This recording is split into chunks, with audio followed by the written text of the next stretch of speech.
Enterprise. Every company, every brand, every big business you ever heard of originated from an economic resource that few decades ago was grouped alongside labor. Only now do people understand the full potential of the economic resource enterprise. A vastly different economic resource to land, capital, and labor, coming with distinct properties and few similarities. Unlike land or capital, its supply and mobility cannot be predetermined easily, and is not based entirely on finding a new resource to exploit or other such conditions. Enterprise is closest to labor, aside from the fact that it adds more of an element of a risk to it. A brilliant example of such is Steve Jobs. Steve Jobs was interested in engineering and electronics, and his parents saved up for him to go to a college they could partly afford. He took classes in physics, literature, and poetry at Reed College.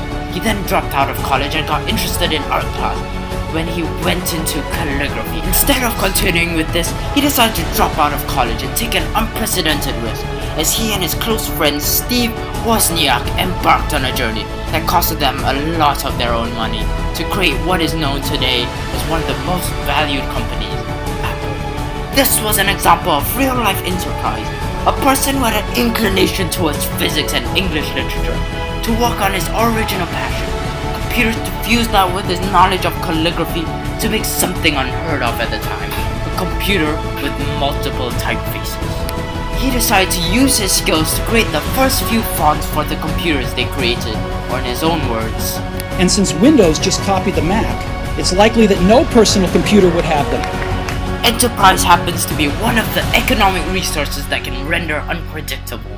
Most other resources can be influenced based on current events, such as a nuclear war being declared, and a series of bombs going off would result in many deaths, and therefore a smaller labor force.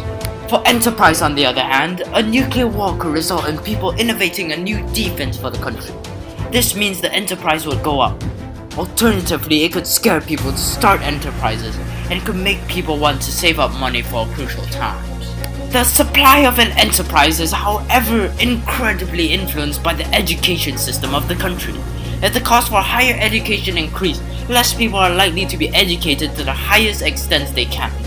This means less people might want to take risks, and therefore drop the supply of enterprise. If schools or colleges promoted enterprise, then it is more likely that the supply of enterprise in the countries would rise. It is also influenced by other factors, such as the ease of the consumers to purchase their product, or for the person to actually start the company. For example, in Singapore, people are unlikely to start a new car company. Singapore requires a bidding process to get the authority to buy a new car, typically starting at $1,000. This therefore would get people buying cars from valuable sources, as it is unlikely to win the bid, and people wouldn't spend a very large amount of money on Singapore's numerous taxes to buy a car from a new and untrustworthy source. To start a business in Singapore proves equally difficult due to the numerous taxations and the massive barrier that is Singapore's public transport.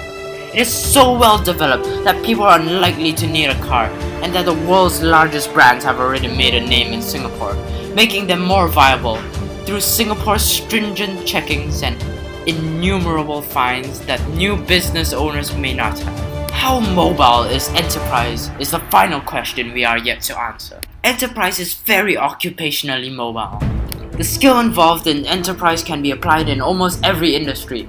Someone who is adept in starting and running a business in the textile making industry should also be able to do this in a car industry. Aside from this, enterprise is also very geographically mobile. Someone who has successfully started and ran a business in one country could do the same in another. Such stated, an example is if we recite the example of Steve Jobs. If we were to move him from the USA to Russia, he would be equally likely to enterprise and start a company there. This proves enterprise is very geographically mobile. This is the summary of enterprise, likely the most mobile and unpredictable economic resource.